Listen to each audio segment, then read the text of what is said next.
Imaginez une vie consacrée aux soins des créatures les plus puissantes de la nature, les grands félins. Notre récit d'aujourd'hui tourne autour d'une jeune femme, fervente admiratrice de ces animaux majestueux, et d'une rencontre tragique avec un lion nommé Couscous. Restez avec nous pour une histoire passionnante qui souligne la puissance de la nature et la nécessité de faire preuve de prudence dans la nature. Notre histoire commence dans la petite ville de Brière, dans l'État de Washington, avec une petite fille qui était différente de ses camarades à bien des égards, dès son plus jeune âge. Elle a manifesté une fascination inhabituelle qui n'était pas dirigée vers les jouets typiques des enfants ou les jeux de quartier. Au lieu de cela, elle s'est retrouvée captivée par le monde sauvage et intrigant des grands félins. Elle s'appelait Diana Hanson.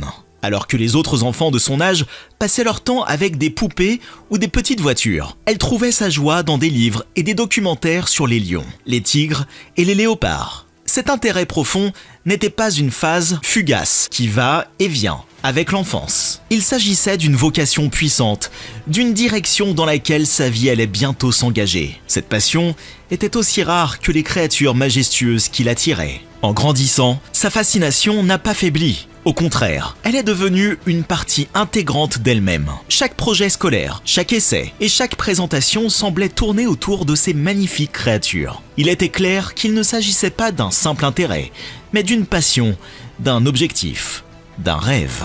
Sa passion l'a amenée à faire du bénévolat dans des refuges pour animaux et des centres de secours locaux pendant ses années de lycée. Elle a cherché sans relâche toutes les occasions de se rapprocher de ces créatures, de mieux les comprendre.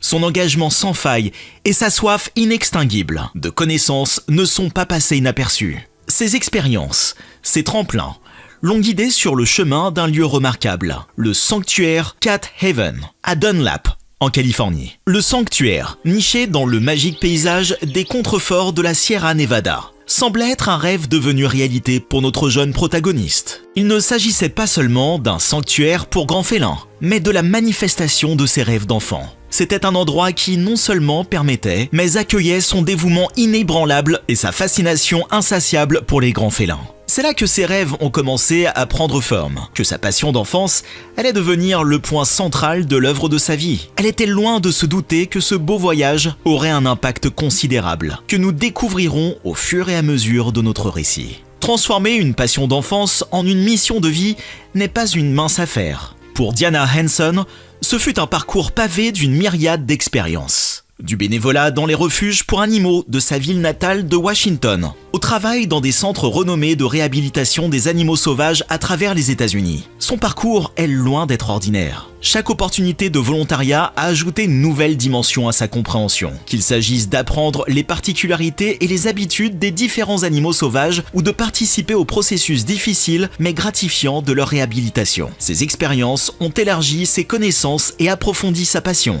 Ce dévouement inébranlable n'est pas passé inaperçu. Son parcours l'a finalement conduite jusqu'aux portes de Cat Haven, un sanctuaire vénéré pour ses efforts en matière de conservation des grands félins. Plus qu'un simple stage, c'était un rêve devenu réalité. Une plateforme qui promettait non seulement d'apprécier sa passion, mais aussi de l'alimenter, de la transformer en contribution tangible pour le bien-être et la préservation de ces créatures majestueuses. En pénétrant dans le Cat Haven, niché dans les pittoresques contreforts de la Sierra Nevada, elle s'est retrouvée dans un autre univers. Ce n'était pas un monde ordinaire, mais un monde rempli de chats sauvages, chacun ayant une personnalité unique, chacun racontant une histoire différente.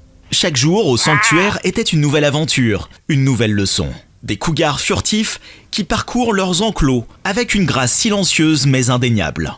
Aux sémillants léopards nébuleux, dont l'espièglerie résonne dans le Havre, avec une tapisserie impressionnante de comportements félins divers qui s'offrent à nous. Cependant, parmi cette foule hétéroclite de félins majestueux, un personnage s'est distingué. Il s'agit d'un lion d'Afrique âgé de 5 ans, connu sous le nom de Couscous. Ses traits frappants, son attitude majestueuse et sa nature enjouée le distinguent des autres. Avec ses yeux ambrés d'une profondeur inouïe et sa crinière luxuriante qui symbolise son arrivée à l'âge adulte. Couscous est un roi à part entière. Ce Ce lien entre une jeune femme passionnée et un lion majestueux était un spectacle remarquable, un témoignage du pouvoir de la compréhension et de la compassion qui transcende les frontières des espèces. C'est ce lien qui a façonné l'orientation de son voyage de la manière la plus significative, créant un récit qui résonnera dans les couloirs de Cat Haven pour les années à venir. Un lien se formait au cœur du sanctuaire, un lien qui laisserait une marque profonde à la fois sur la jeune femme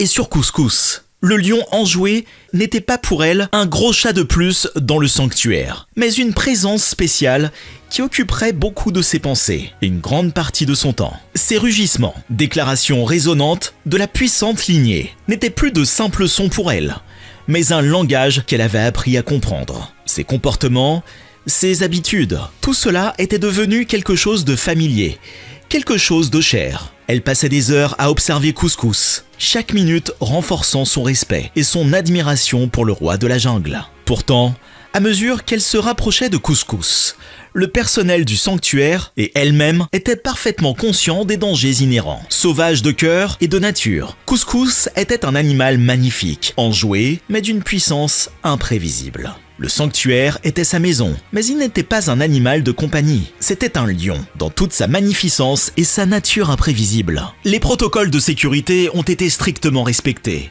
reconnaissant l'équilibre délicat qui consiste à traiter ces créatures majestueuses à la fois avec l'amour qu'elles méritent et avec le respect que leur nature sauvage exige. Chaque membre du personnel a compris que le maintien de cet équilibre était la clé de leur mission. Une mission ancrée non seulement dans l'amour de ces animaux, mais aussi dans le respect de leur esprit sauvage. Le 6 mars 2013 a commencé comme n'importe quel autre jour à Cat Haven. Les rayons dorés du soleil matinal ont envahi le sanctuaire tentaculaire, insufflant la vie dans ce havre autrement tranquille. Personne ne se doutait que cette journée resterait à jamais gravée dans les mémoires. Dans le labyrinthe des enclos, les bruits des pensionnaires félins entament leur habituel refrain matinal. Et parmi eux, le roi du sanctuaire, Couscous, a commencé sa journée avec la vigueur qui le caractérise. En ce jour apparemment ordinaire, elle a pris une décision qui allait changer radicalement le cours des événements. Contrairement au protocole de sécurité strict du sanctuaire, elle a décidé de pénétrer dans l'enclos de Couscous, alors qu'il s'y trouvait encore. Cette décision est peut-être née d'un sentiment de familiarité et d'affection, mais elle a malheureusement sous-estimé l'imprévisibilité de la vie sauvage. Les événements qui ont suivi se sont déroulés rapidement et de manière choquante. Le sanctuaire, qui est habituellement un lieu de cohabitation harmonieuse entre les humains et les félins, est soudainement secoué par un incident tragique. L'atmosphère de joie et de respect pour la nature a été remplacée par un air de choc. L'incrédulité et le chagrin. Le sanctuaire est en deuil, confronté à la perte d'une âme passionnée, qui a tragiquement succombé à la nature sauvage des animaux qu'elle aimait. Ce malheureux incident a fait des vagues bien au-delà des limites de Cat Haven. Les médias du monde entier ont relayé l'histoire de cet événement tragique, suscitant un flot de réactions, de discussions et de débats. Le sanctuaire, autrefois célébré pour son dévouement à la conservation de la faune et de la flore, a soudain été placé sous un éclairage peu flatteur. L'incident survenu à Cat Haven a suscité un débat mondial sur les dangers inhérents et les implications éthiques de la cohabitation entre l'homme et les animaux sauvages. Les animaux sauvages peuvent-ils vraiment s'adapter à la captivité ou celle-ci ne fait-elle qu'exacerber leur instinct imprévisible ? Les mesures de sécurité du sanctuaire ont été remises en question. Les critiques, soulignant les dangers qui peuvent survenir lorsque la limite du respect de la nature sauvage de ces créatures majestueuses est franchie. L'incident a rappelé brutalement que si ces animaux peuvent être soignés et même adorés, ils restent imprévisibles et requièrent la plus grande prudence. Cet événement a déclenché une réévaluation urgente et nécessaire des protocoles en vigueur dans les sanctuaires pour animaux sauvages du monde entier. Cette tragédie a mis à nu les risques importants liés à la manipulation d'animaux grands et puissants. Elle a imposé un examen critique de l'équilibre entre la poursuite de la conservation et la garantie de la sécurité de ceux qui sont en première ligne de cette mission. L'incident, bien que déchirant, a servi de leçon brutale à la communauté mondiale. Face à un tel chagrin, le seul recours était de se tourner vers l'intérieur, de prendre note et d'apprendre. Cette tragédie est un témoignage malheureux, mais puissant, de l'importance de la sécurité et du respect dans les relations avec les animaux sauvages. Cet incident souligne l'importance de maintenir des mesures de sécurité rigoureuses lorsque l'on se trouve à proximité de ces animaux. Il a rappelé que, même si ces magnifiques créatures semblent apprivoisées, leurs instincts sauvages peuvent ressurgir de manière imprévisible. Leur beauté captivante et leur personnalité attachante ne doivent jamais détourner l'attention du respect et de la prudence qu'ils requièrent. Son histoire, bien que marquée par la tragédie, rappelle avec force ses leçons.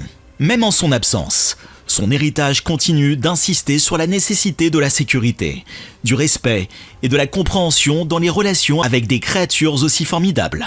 Grâce à sa vie, et malheureusement à sa mort, le monde s'est vu rappeler l'équilibre nécessaire à la conservation de la faune et des risques inhérents au partage de l'espace avec la nature. Son histoire résonne comme un appel à la prudence et au respect dans tous les cœurs qui souhaitent s'aventurer dans le monde à la fois impressionnant et dangereux de ces créatures majestueuses.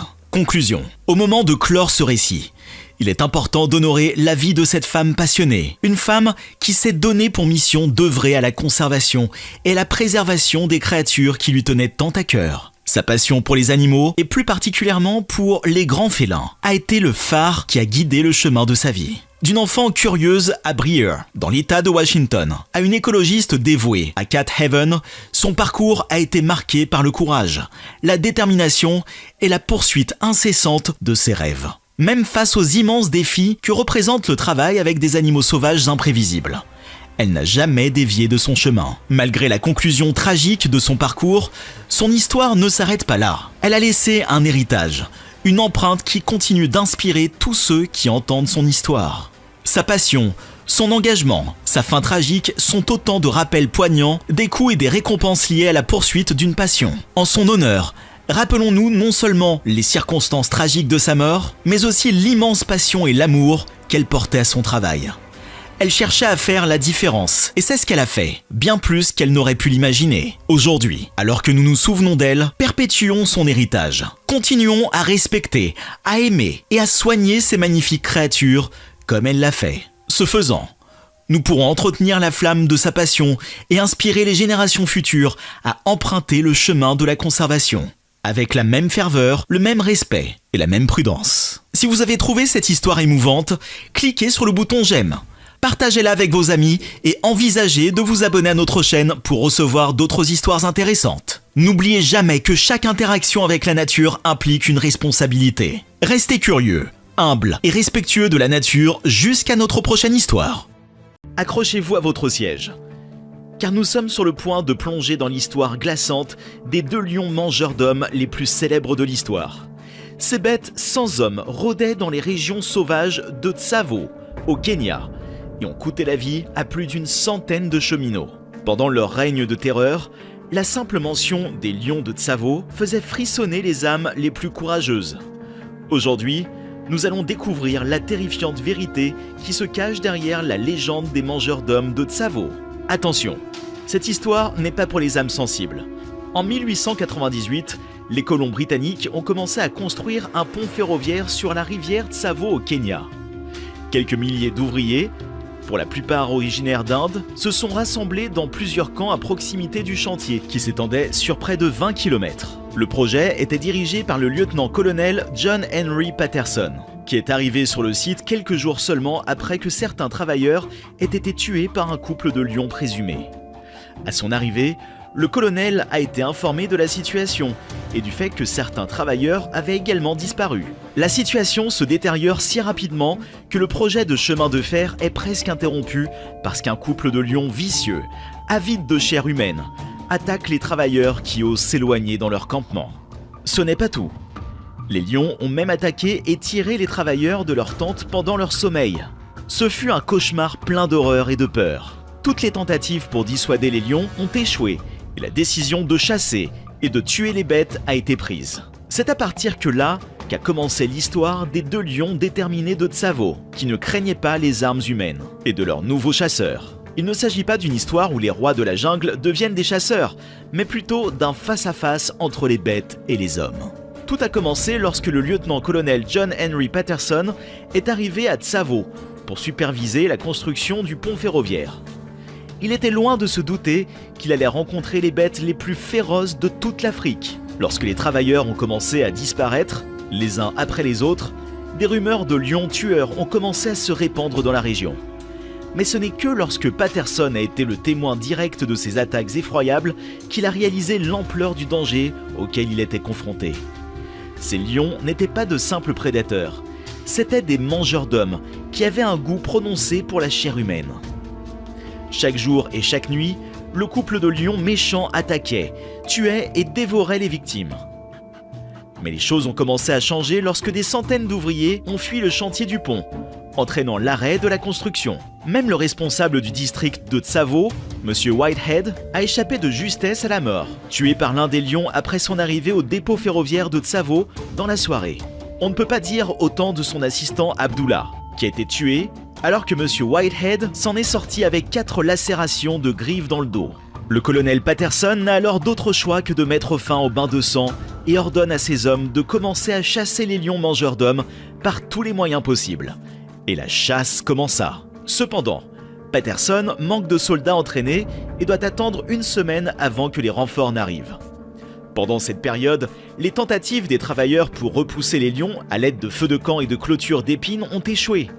Et les attaques se sont poursuivies chaque nuit. Les mangeurs d'hommes de Tsavo sont implacables et leur soif de sang ne fait que croître au fil du temps. Patterson était fasciné et intrigué par ces 2 lions vicieux et intrépides et a documenté chacun de leurs mouvements et de leurs attaques dans son célèbre livre The Man-Eaters of Tsavo et nous a donné un compte-rendu de première main de l'horreur qui s'est ensuivie. Ces lions étaient rusés, vicieux et sans peur, frappant d'effroi tous ceux qui croisaient leur chemin. Accrochez-vous bien, car l'histoire palpitante des mangeurs d'hommes de Tsavo n'est pas encore terminée. Après avoir terrorisé les ouvriers du bâtiment pendant des semaines, les lions sont devenus l'ennemi public numéro 1. Les ouvriers se sont enfuis et la construction du pont a été suspendue jusqu'à ce que le soutien colonial britannique arrive avec des renforts de 20 hommes armés pour chasser et tuer les lions. Ce fut une bataille d'intelligence et de ruse. Des pièges étaient tendus et les hommes se cachaient dans les arbres, attendant le moment idéal pour frapper. Le 9 décembre 1898, le premier lion est abattu par le lieutenant-colonel John Henry Patterson, d'une balle dans la patte arrière. Mais ce n'est pas un lion ordinaire. Il efface ses blessures comme si de rien n'était et s'échappe. Le soir même, il revient au camp traquant Patterson qui tente de le chasser à nouveau. Il ne s'agissait pas d'un jeu de chat et de la souris, mais d'une bataille entre chasseurs dont Patterson est sorti vainqueur après avoir tiré à nouveau sur le lion qui tentait de le chasser à l'aide d'un fusil de gros calibre. Sa balle a pénétré le lion au niveau de l'épaule et a atteint son cœur. Le lendemain matin, le corps sans vie du lion a été retrouvé non loin de l'endroit où il avait été abattu. Il était si massif que 8 ouvriers ont dû le transporter jusqu'au camp. Il mesurait 1,90 m du nez à la queue, ce qui témoigne de sa taille et de sa force. Les ouvriers applaudissent et se réjouissent, mais ce n'est qu'une joie passagère. Car ils savent que le second lion est toujours tapi dans les environs, prêt à chasser et peut-être même à venger le meurtre de son frère. Patterson, conscient des dangers posés par le lion, a pris le taureau par les cornes en érigeant un échafaudage près d'une zone où le second mangeur d'hommes était connu pour ses attaques sur les chèvres. Et bientôt la bête arrive sur le site, mais se révèle insaisissable et même à l'épreuve des balles puisqu'il faut 9 balles à différents endroits pour finalement la tuer. Le premier coup de feu a été tiré du haut de l'échafaudage que Patterson avait construit près d'une chèvre tuée par le lion. 11 jours plus tard, Patterson a remarqué que le lion le traquait et lui a tiré dessus à nouveau, à 2 reprises. Le lendemain, les chasseurs ont retrouvé le lion et lui ont tiré 3 autres balles dans la tête et à la poitrine, ce qui a rendu le lion infirme mais pas mort. Le lion a tenté de s'enfuir, mais ses blessures étaient trop graves et Patterson l'a finalement tué de 3 balles tirées à bout portant. Patterson est resté debout et a regardé le lion pousser ses derniers soupirs tout en rongeant une branche d'arbre qui tentait encore de l'atteindre. Le nombre total de personnes tuées par les 2 lions fait encore l'objet de débats. Mais selon le livre de Patterson, 135 personnes ont été dévorées, dont 28 coulis indiens et des dizaines de malheureux indigènes africains. Les mangeurs d'hommes enfin vaincus, les ouvriers revinrent et le pont fut achevé en février 1899. L'histoire des mangeurs d'hommes de Tsavo a fait tellement de bruit que même Lord Salisbury, le Premier ministre britannique de l'époque, en a parlé au Parlement. Aujourd'hui, les corps des 2 lions sont exposés au Field Museum de Chicago, rappel obsédant de leur férocité. pendant trop longtemps. Les experts n'ont pas été en mesure de fournir une réponse définitive quant aux raisons pour lesquelles ces deux lions sont devenus vicieux mangeurs d'hommes. Finalement, l'imagerie au rayon X de leurs dépouilles a révélé qu'ils souffraient tous deux de problèmes dentaires. L'un des lions ayant un grave abcès de la racine sur une canine. Les chercheurs pensent que les lions se sont tournés vers les humains comme proie parce qu'ils étaient plus faciles à attraper et à mâcher. Cela nous rappelle avec effroi que dans la nature, tout peut arriver et qu'il est sage de respecter le roi du règne animal. Selon le livre de Patterson, The Lion of Tsavo, la préférence des lions pour la chair humaine était probablement due à une combinaison de facteurs, tels que la diminution de leur proie naturelle et la présence de cibles faciles. Des études récentes ont révélé que les lions avaient pris goût à la chair humaine et avaient appris à associer la construction de la voie ferrée à une proie facile. Cette histoire édifiante met en lumière les dangers des conflits entre l'homme et la faune et souligne l'importance du respect des habitats des animaux. Elle met également en lumière la bravoure des ouvriers et des chasseurs qui ont risqué leur vie pour mettre fin à la terreur des lions.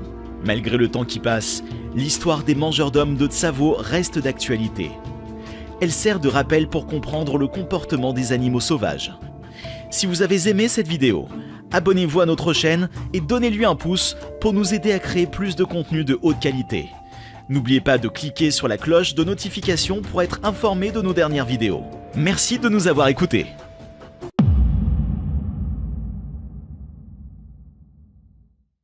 Avez-vous déjà entendu parler d'une créature si sauvage, si rusée, qu'elle a semé la terreur dans le cœur d'un village entier? Imaginez une bête qui rôde sous le couvert de l'obscurité, dont la simple présence fait naître des rumeurs de sorcellerie métamorphique et de terreur surnaturelle.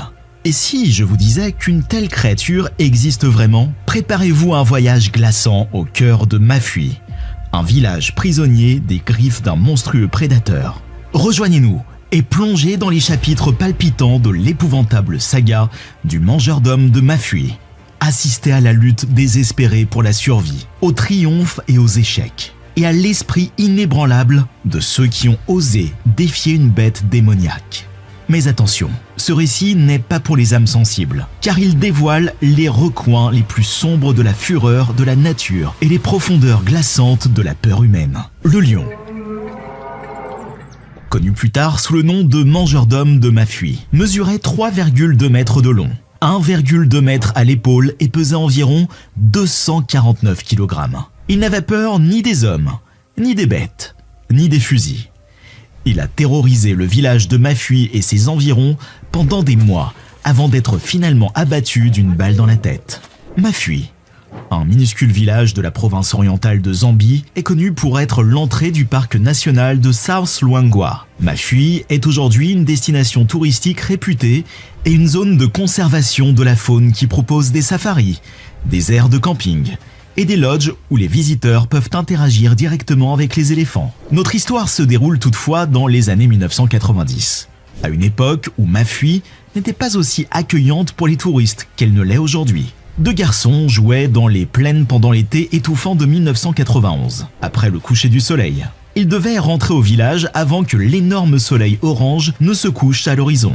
Mais ils ont été absorbés par leur peur et ont perdu la notion du temps.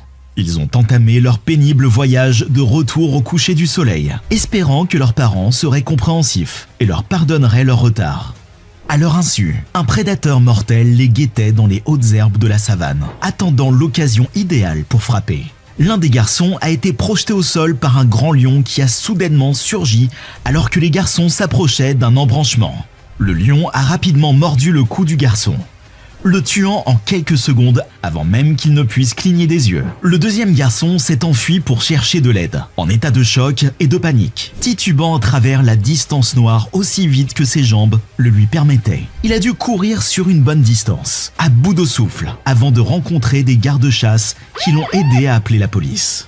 Arme au poing, les gardes-chasse se précipitent sur les lieux de l'attaque. Mais il est déjà trop tard. Le lion avait disparu, ne laissant que des morceaux mâchés du crâne du jeune garçon mort, des os éparpillés et des morceaux de vêtements déchirés. Le règne de terreur du mangeur d'hommes a commencé avec ce jeune garçon comme première victime. Une femme ramassait de la nourriture à la périphérie du village environ 30 jours après la mort horrible du garçon. Elle s'adonna à son activité habituelle, à savoir ramasser du bois et des herbes à l'orée du village. sans se douter du visiteur indésirable qui la suivait silencieusement. La femme rentra chez elle et poursuivit sa routine du soir comme d'habitude, sans se rendre compte du danger qu'elle courait. À l'improviste, un énorme lion a foncé vers sa porte d'entrée et l'a violemment renversée, pénétrant ainsi dans sa maison. Le lion bondit, mordant et griffant la femme avant qu'elle ne réalise ce qui se passe, dans le but de la soumettre rapidement comme il l'avait fait avec le garçon. La femme s'est battue vaillamment, mais en vain. Ses blessures étaient devenues trop graves en raison de la taille du lion et de son attaque surprise, ne lui laissant d'autre choix que de rester allongée sans défense pendant que le lion la dévorait. Après avoir terminé son assaut brutal, le lion s'en est allé. Après avoir assisté à cette scène horrible, les autorités ont cherché à savoir où se trouvait le lion dans les buissons avoisinants. Le lion lui-même n'a pas été découvert, mais les restes de la femme, y compris sa tête et ses bras, ont été retrouvés éparpillés dans les buissons. Tout le reste avait été consommé par le lion. Bien que les restes de la femme aient été enterrés par la suite, le lion continuait à chasser activement. Un jeune homme et ses amis ont décidé de sortir en cachette et de se retrouver la nuit suivante. Ils avaient simplement l'intention de s'amuser pendant que le village dormait. L'un des hommes a été attaqué par le lion devant le bureau du garde-chasse, alors qu'il se dirigeait dans l'obscurité totale vers le lieu de rencontre.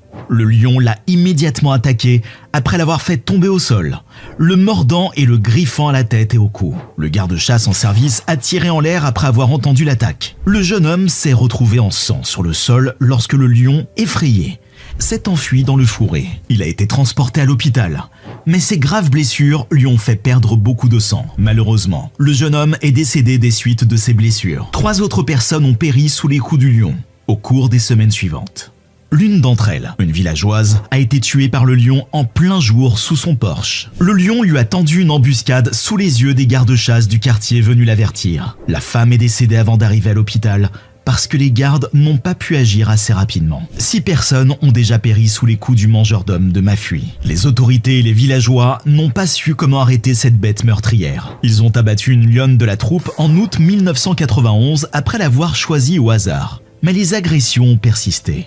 Une femme nommée Jesseline, du village de Nagozo dans la vallée de Luangwa, a été la dernière victime du mangeur d'hommes. Depuis qu'elle a surpris l'existence de ces attaques, Jesseline est sur les nerfs. Personne ne savait où et quand le lion allait passer à l'action. Lorsqu'elle s'est mise au lit et s'est endormie, elle venait juste de finir d'emballer son linge pour l'emmener à la rivière le lendemain. Le mangeur d'hommes est entré dans la chambre de Jesseline pendant qu'elle dormait et a utilisé ses dents et ses griffes pour la tirer de son lit, alors que le lion emportait Jesseline dans la brousse. Elle hurla d'agonie et de terreur et appela à l'aide. Le lion a rapidement disparu après avoir dévoré son corps. À chaque attaque, le lion gagne en assurance et en ruse, effrayant les villageois. Cette fois, il ne s'est pas contenté de dévorer Jesseline. Le lion est entré dans la hutte de Jesseline le lendemain, après s'être pavané dans la communauté. Il est resté à l'intérieur un moment avant de sortir, sa gueule tenant le sac de linge sale de Jesseline. Peut-être attiré par l'odeur, ou à la recherche d'une récompense, le lion a pris le sac et a disparu dans la brousse. Le lion semblait encouragé par les tentatives des voisins de Jesseline de l'effrayer en regardant par les fenêtres et en tapant sur des casseroles. Le lion a audacieusement placé le sac au milieu de la communauté, a poussé un puissant rugissement et a mis quelqu'un au défi de le défier. Comme personne n'osait le faire, le lion a repris le sac et s'éloigna dans la brousse. Dans les jours qui ont suivi, on a vu le lion jouer avec le sac à linge comme un chat domestique avec une pelote de laine. Les villageois considéraient le lion comme une créature démoniaque ou un sorcier masqué jetant des sorts. Des chasseurs professionnels qui passaient dans la région ont pris la décision d'agir parce que les actions du lion étaient si perturbantes et dérangeantes. Un chasseur de primes japonais a tenté de capturer et de poursuivre le lion, mais n'y est pas parvenu. Adrian Carr, un chasseur de safari local, a tenté de tuer le lion en posant des pièges et des appâts, mais il n'y est pas parvenu. Les chasseurs semblaient jouer avec le lion qui leur échappait. Le règne de terreur du mangeur d'hommes de Mafui a finalement pris fin lorsque Wayne Hosek est arrivé sur les lieux. À l'arrivée de Wayne Hosek, le mangeur d'hommes de Mafui a finalement connu une fin justifiée. Wayne, un chasseur professionnel basé en Californie, avait appris l'existence de la bête lors d'une expédition de chasse personnelle dans la région. Par coïncidence, le jouet du lion, le sac à linge de Jesseline, a été trouvé par le groupe de chasseurs de Wayne, dans le lit d'une rivière asséchée. Wayne et son partenaire de chasse Charles Bush ont mis au point une stratégie pour transformer le prédateur en proie. Avec une bonne quantité de viande d'hippopotame, ils ont tendu un piège à l'aide d'un sac à linge. Ils ont construit une cache à proximité et ont attendu le lion avec patience. La chasse n'a pas été facile car le lion semblait conscient de leur présence et jouait avec leur patience. Les chasseurs ont attendu dans la cache pendant près de 3 semaines. Mais le lion ne semblait pas intéressé ou tournait autour de l'appât sans le prendre. Les chasseurs ont déplacé à plusieurs reprises l'emplacement de leur cachette pour tenter de déjouer le lion. Mais celui-ci, rusé, leur échappait et prenait l'appât. Dans un jeu du chat et de la souris, ils devaient sans cesse placer de nouveaux appâts et essayer de se montrer plus malins que le lion, ou plus précisément, que les chasseurs et le gros chat. Pendant les semaines qu'a duré la chasse, le lion leur a échappé à chaque fois, jusqu'à ce qu'ils se rendent compte des stratégies astucieuses utilisées par le lion pour les déjouer lorsqu'ils changeaient d'endroit. Osek commença à penser que le lion était un démon. Les chasseurs ont décidé de tromper le lion afin de le déjouer. Ils ont fait comme si de rien n'était en construisant un affût, en laissant l'appât derrière eux et en se cachant ailleurs. La stratégie a fonctionné. Le lion a pris de l'assurance en s'approchant de l'appât abandonné, mais lorsqu'il est arrivé à l'abri ouvert, il a grogné parce qu'il s'est rendu compte qu'il s'était fait prendre dans un piège. Le lion se retourna rapidement et chargea en direction des chasseurs, mais Osek était prêt. Il visa, tira et leva son fusil. Le lion tomba dans une masse furieuse de fourrure et de griffes lorsque la balle atteignit son épaule gauche. Les chasseurs ne tardèrent pas à mettre fin à la vie de l'énorme lion. Son règne de terreur avait duré bien trop longtemps, mais il touchait enfin à sa fin. Le mangeur d'hommes de Mafui est mort. Les villageois se sont précipités, crachant et frappant le cadavre de l'animal avec des bâtons. Ils ont profité du fait que le démon était enfin vaincu pour se réjouir. Les chamans locaux ont procédé à des rituels sur le corps pour s'assurer que les prétendues capacités surnaturelles étaient définitivement éteintes. Ils voulaient empêcher le puissant sorcier métamorphe de jeter d'autres sorts. Finalement, la créature mangeuse d'hommes de Mafui a été empaillée et exposée au Field Museum de Chicago avec son jouet préféré, le sac à linge de Jesslyn. Aujourd'hui encore, le cadavre du lion mâle est toujours exposé. Le meurtrier du mangeur d'hommes, Wayne Osek, a raconté l'incident dans ses mémoires de 2009. The Man-Eater of Mafui, le mangeur d'hommes de Mafui.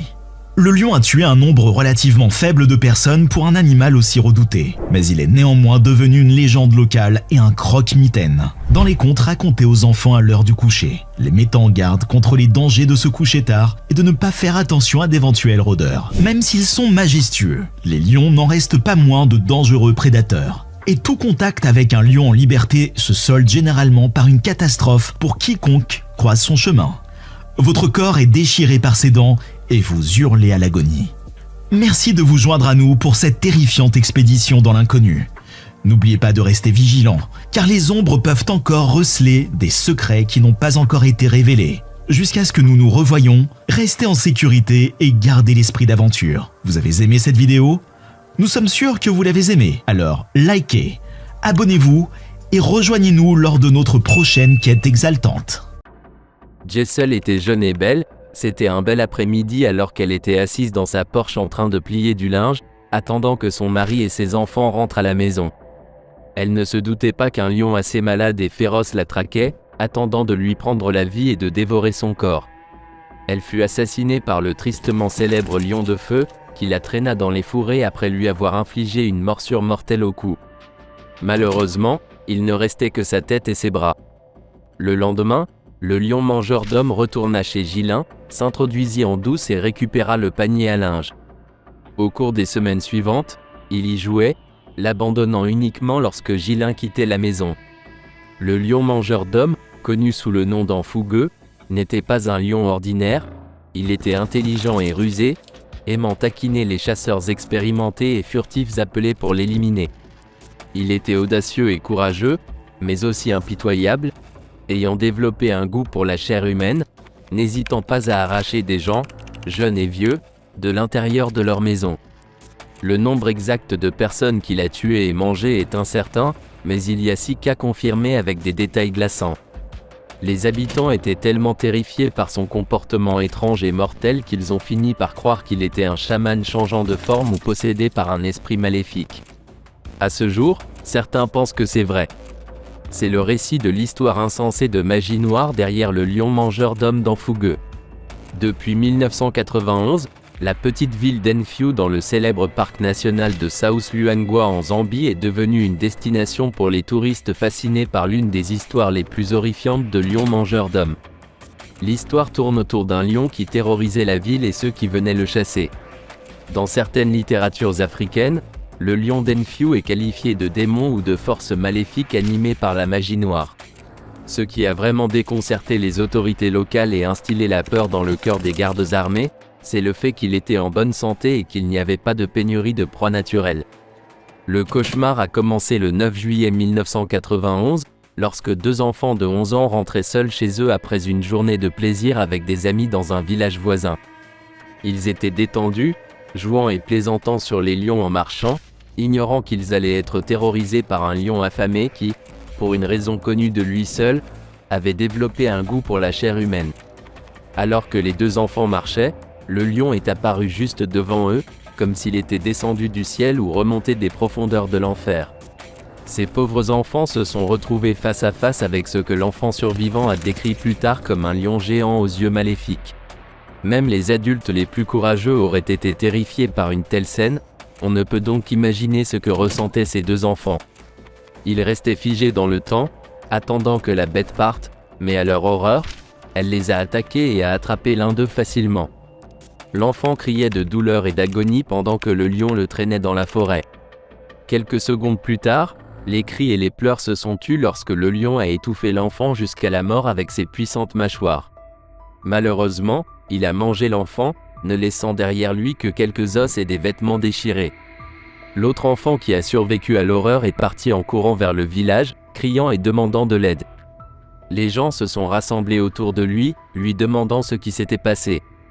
Ensuite, un groupe d'hommes s'est dirigé vers le site de l'attaque et a commencé à fouiller la zone, priant pour un miracle, que l'enfant survive d'une manière ou d'une autre. Mais au fond d'eux, ils savaient que les attaques de lions sont simplement insurmontables. À leur consternation, tout ce qu'ils ont trouvé était quelques vêtements de la victime, avec des morceaux de chair et des os dispersés dans la forêt près du site de l'attaque. Les hommes sont rentrés au village avec les restes qu'ils pouvaient trouver dans un sac. La nouvelle s'est répandue dans d'autres villes de la région, et tout le monde était horrifié parce qu'il ne se souvenait pas de la dernière fois qu'une telle horreur s'était produite. Cela avait du sens car de telles attaques étaient assez rares. Cet incident horrible marqua le début d'une série d'attaques sinistres et déconcertantes qui plongèrent les habitants dans la folie. Beaucoup croyaient que ce lion était une sorcière ou un changeur de forme, tandis que d'autres pensaient que c'était une malédiction imposée par un esprit maléfique ou même le diable lui-même. Les villageois se tournèrent vers les aînés et les guérisseurs pour obtenir de l'aide, faisant tout en leur pouvoir pour lever la malédiction et repousser l'esprit maléfique. Mais peu importe ce qu'ils faisaient, le lion revenait encore et encore, faisant d'autres victimes. À peine un mois après l'attaque terrible qui coûta la vie à un enfant, une attaque encore plus horrifiante se produisit. Cette fois, une femme était assise à l'intérieur de sa maison, préparant de la nourriture sur un poêle à bois pour ses enfants qui n'étaient pas à la maison. La femme entendit quelque chose entrer dans la maison mais supposa que c'était un de ses enfants. À mesure que le son de quelque chose qui s'approchait devenait plus fort, elle se retourna avec un grand sourire, pensant que c'était un de ses enfants essayant de s'approcher furtivement d'elle. Malheureusement, c'était l'énorme lion mangeur d'hommes, les mâchoires grandes ouvertes, prêt à lui arracher la vie. Quand elle se retourna, tout ce qu'elle put voir était les énormes mâchoires du lion sur le point de se refermer sur son visage. Elle n'eut à peine le temps de crier ou de bouger. En une fraction de seconde, les lions la tuèrent en lui brisant le cou, puis la traînèrent jusqu'à la forêt voisine et la dévorèrent.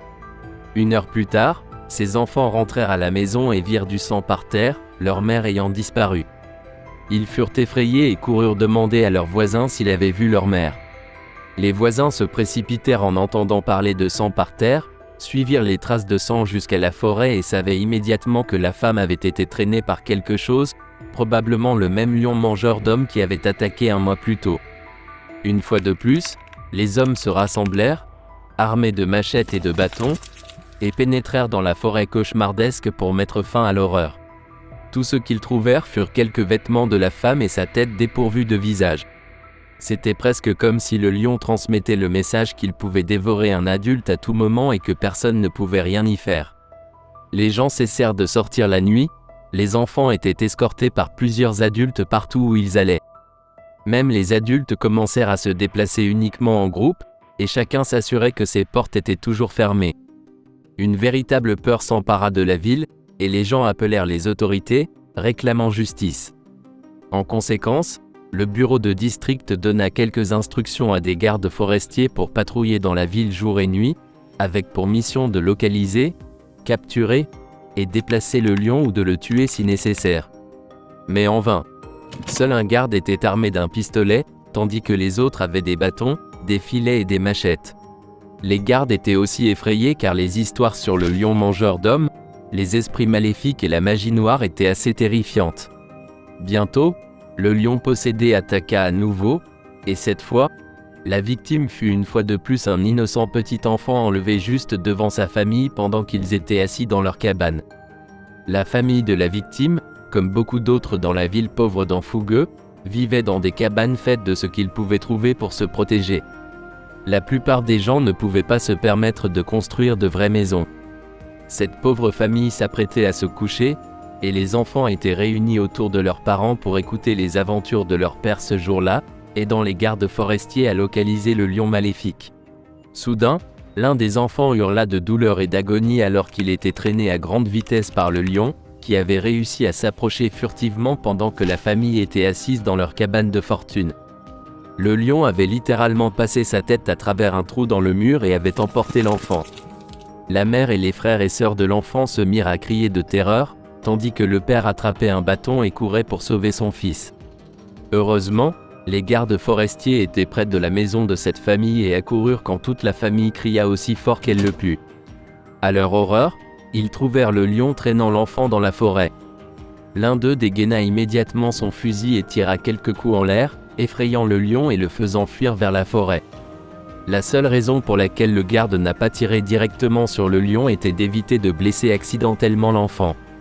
Cependant, l'enfant saignait abondamment du pied et du cou car même si le lion l'avait tiré de la cabane par le pied, il l'avait ensuite attrapé par le cou, une pratique courante chez les lions pour s'assurer que leur proie est morte et incapable de se défendre ou de s'échapper.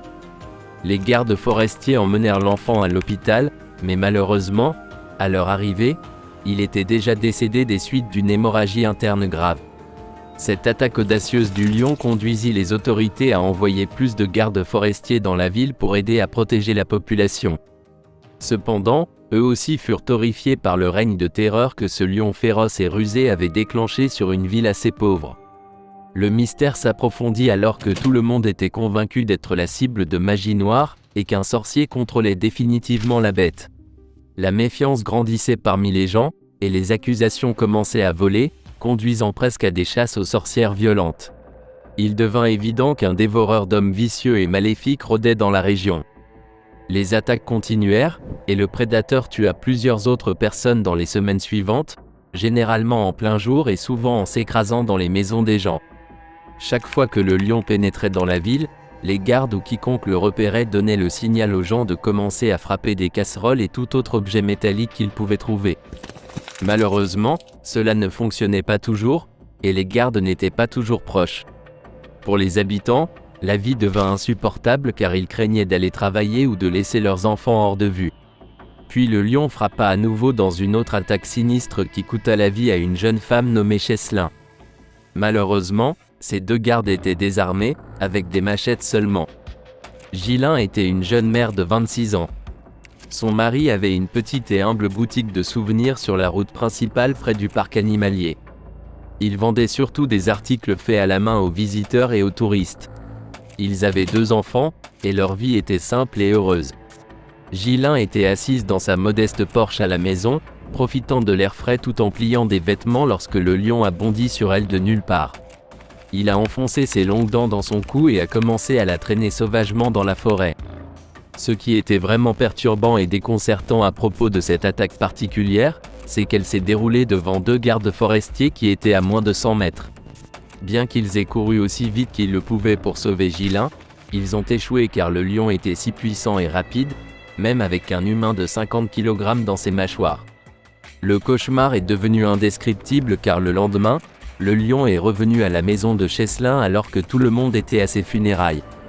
Cette fois, Il a pris le panier à linge avec ses crocs et est entré tranquillement au centre du village devant des dizaines de personnes. Il rugit en entrant négligemment dans la forêt. À partir de ce jour-là, le lion était toujours vu avec le panier à linge, parfois en train de jouer avec comme un chat domestique avec un jouet. Le lion ne quittait jamais le panier à moins qu'il ne chasse et revenait toujours le récupérer. Cela a amené les gens à se convaincre que le panier à linge était maudit et que les sorcières guidaient le lion pour tuer la femme en utilisant son panier à linge. Imaginez vivre dans cette ville et assister à tout ce cauchemar se dérouler. Vous pourriez ne pas croire que ce lion était une entité démoniaque surnaturelle ou une sorcière ayant changé de forme. Fait intéressant, de nombreuses tribus africaines croient fermement que les esprits maléfiques et les chamans ont le pouvoir de prendre la forme de lion. Dans certaines régions d'Afrique, de nombreuses personnes ne signalent pas les attaques de lions en particulier en raison de la croyance superficielle que de telles attaques sont une vengeance pour quelque chose qu'elles ont fait. Cela signifie que le lion d'Enfiu aurait pu tuer des dizaines de personnes dans les nombreux villages voisins, et personne ne l'aurait signalé par peur de nouvelles représailles des sorcières qui le contrôlent. Aujourd'hui, cela reste courant dans certaines régions africaines que les familles des victimes d'attaques de lions consultent des guérisseurs pour tenter de déterminer si l'attaque était le fait d'un prédateur normal ou d'un esprit surnaturel déguisé. Si le prédateur est considéré comme un lion normal, on le voit comme la nature suivant son cours. Cependant, s'il s'agit de l'œuvre d'un lion démoniaque, cela inspire la peur, et la famille reste silencieuse par crainte de nouvelles attaques. Ces croyances étaient tellement répandues dans certaines régions africaines que les villageois prenaient souvent la justice en main, lynchant ceux qu'ils croyaient responsables des attaques de lions, contribuant ainsi à davantage de violence.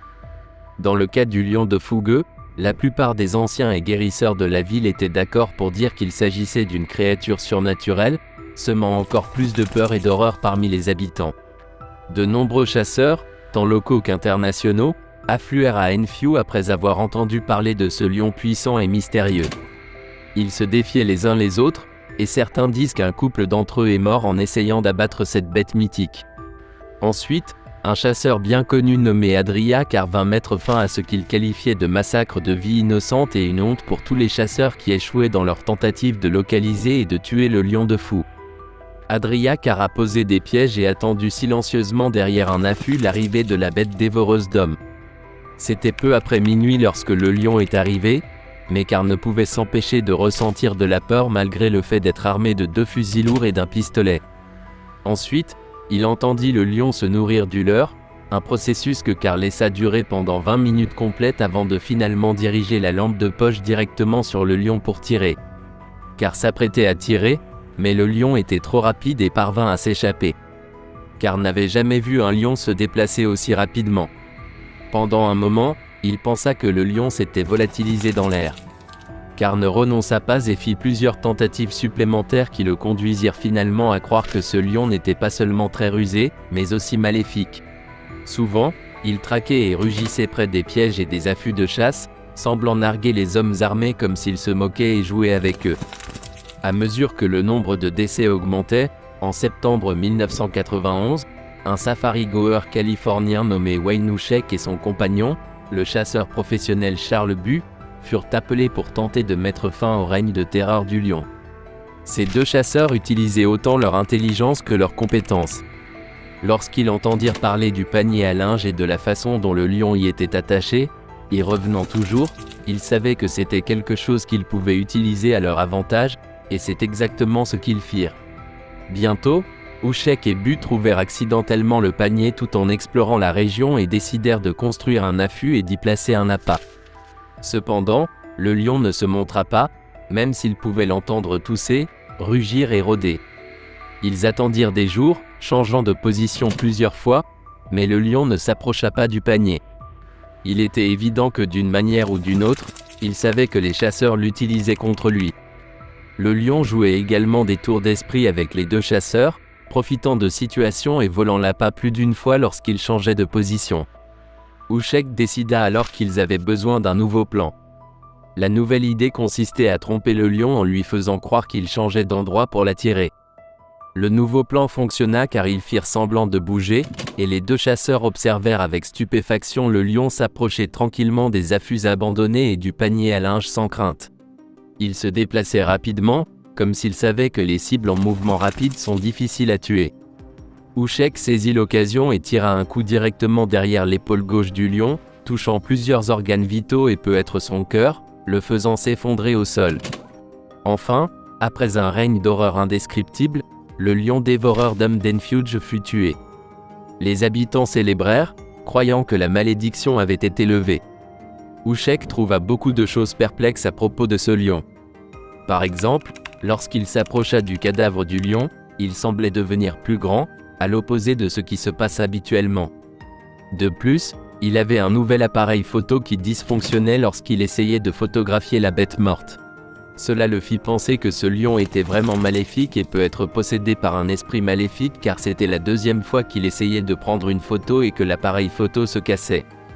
Merci de regarder, et n'oubliez pas de liker, partager, vous abonner et cliquer sur l'icône de la cloche de notification.